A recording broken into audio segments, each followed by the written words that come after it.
Hello મિત્રો, good morning, જય શ્રી કૃષ્ણ. આ છે બાલ્કનીનો વ્યૂ અમારા ફ્રેન્ડની બાજુનો. આજે એમના ઘરે સુવા ગયા હતા તો એમનો વ્યૂ છે. હેલો મિત્રો, ગુડ મોર્નિંગ, જય શ્રી કૃષ્ણ. સ્વાગત છે વરસાદની સાથે.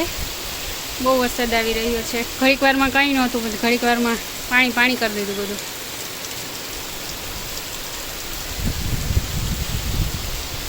દેવા જ માંડ્યો. અત્યારે વાગી ગયા છે 9 અને જો સાફ સફાઈ છે એ બધી થઈ ગઈ છે. બધું રસોડામાં આવે ને ફરીથી બધું ધોઈ નાખ્યું ને ચમકાવી દીધું મસ્ત. બધા વાસણ છે એ ધોઈ નાખ્યા, બધું સાફ કર્યું પાછું ને હોલે ચમકાવી દીધો. ઉપરથી જારા બારા બધું પાડી નાખ્યું ને મસ્ત કરી દીધું. હવે કપડાં ધોવાના બાકી છે. હવે બનાવશું રસોઈ. વાગી ગયા છે 9:30 જેવું થવા આવ્યું. તો અત્યારે વાગી ગયા છે 10 અને મારે બનાવવું છે ભીંડાનું શાક. તો ભીંડા છે એ કટિંગ થઈ ગયા અને અહીંયા મૂકી દીધું છે તેલ. ભીંડાને પહેલાં ફ્રાય કરવાના છે અને બટેકા છે સાથે, તો બટેકાનું બી કટિંગ કરી લીધું. ભીંડાને પણ પહેલાં તરીશું, પછી બટેકાને તરીશું. કોરા કરી લીધા બટેકા. લસણ આમાં ખાંડી લેશું.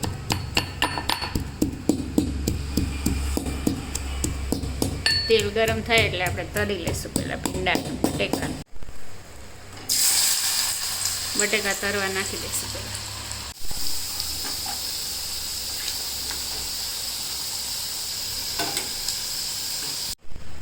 ચલો, બટેકા બધા તરાઈ ગયા. હવે ભીંડા છે એ તરી નાખશું.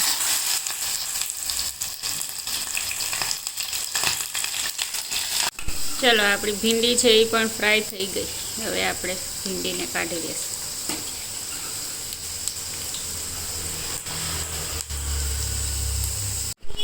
હાલો, રાઈ જીરું કકડાવ નાખી.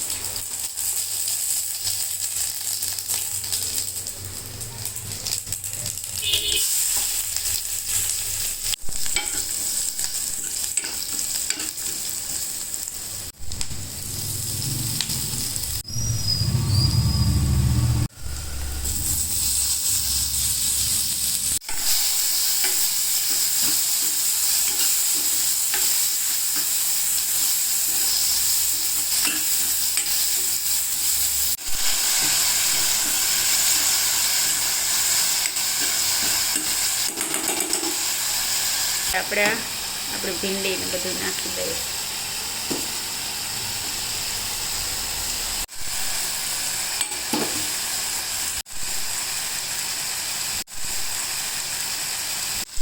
ચલો, આપણું ભીંડી બટેકી રેડી.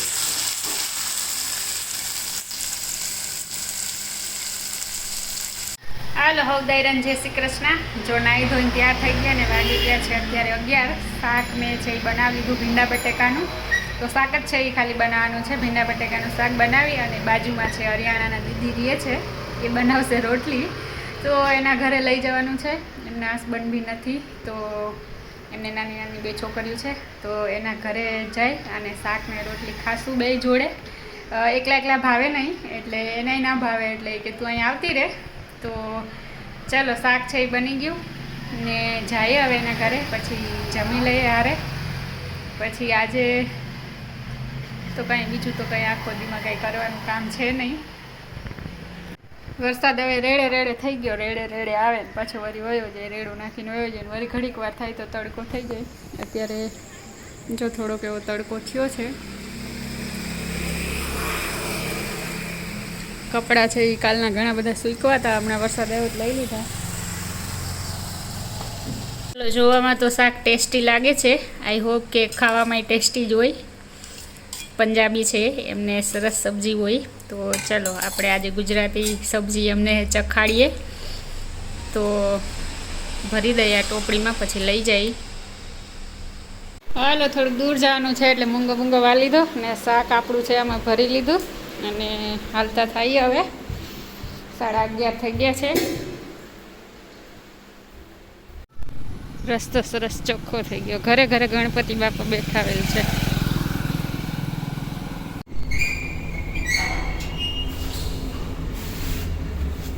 જો અહીંયા મારા સામેના ઘરે બેસાડેલા છે. રોજ જઈ ત્યાં પૂજા પાઠ ને આરતી ને તબલા ને મંજીરા ને બધું વગાડે. જો આજે ગેટ તૈયાર કરે છે વિસર્જન માટેનો.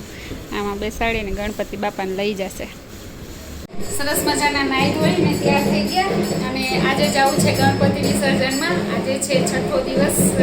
બધાએ 5 દિવસ રાખીને છઠ્ઠે દિવસે વિસર્જન કરવાનું ગોરબાભાઈ કીધું હશે. એટલે અમારા બાજુવાળા હરિયાણાના મોનિકા દીદી છે, એમણે ગણપતિ બાપા બેસાડ્યા છે.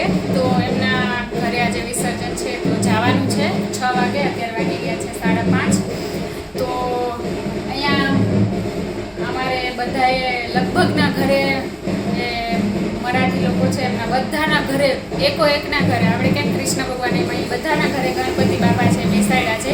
રોજ સવારે ને સાંજે બધા એમના પૂજા પાઠ ને કીર્તન ને કરે. આખો દિવસ તબલા ને મંજીરા ને વગાડે. આપણે કેમ ત્યાં ઘરે હાથમ આઠમમાં માહોલ હોય એવો જ અહીંયા ગણેશ ચતુર્થીનો માહોલ. તો આજે લગભગના ઘરે ગણપતિ વિસર્જન છે. અહીંયા રસ્તામાંથી જ બધા નીકળે, મેઇન રોડ છે એટલે ઘણાએ ગણપતિ વિસર્જન કરી આવ્યા છે. હજી ઘણા છે એ રસ્તામાં છે, આવે છે, ઢોલ નગારા ડીજે સાથે આવે છે.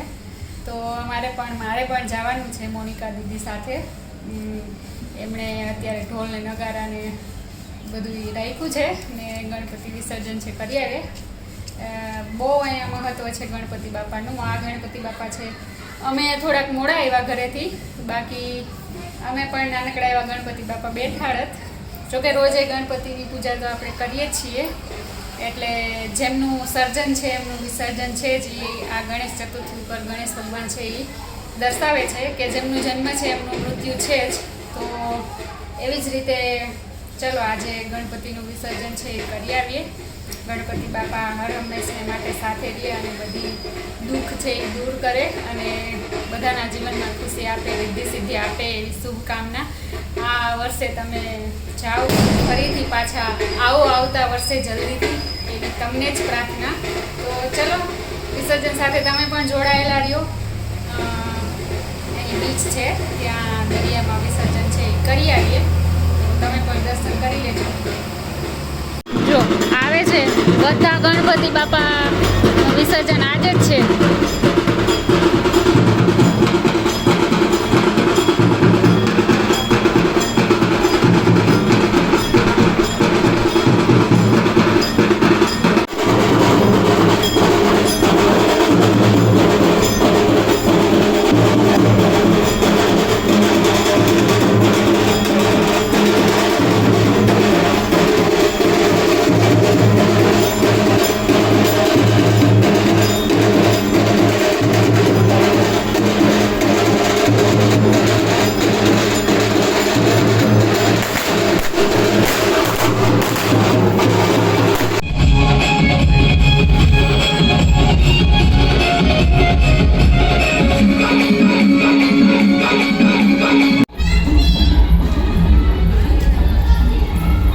બધે રંગોળી કરી દીજો સીડીમાં.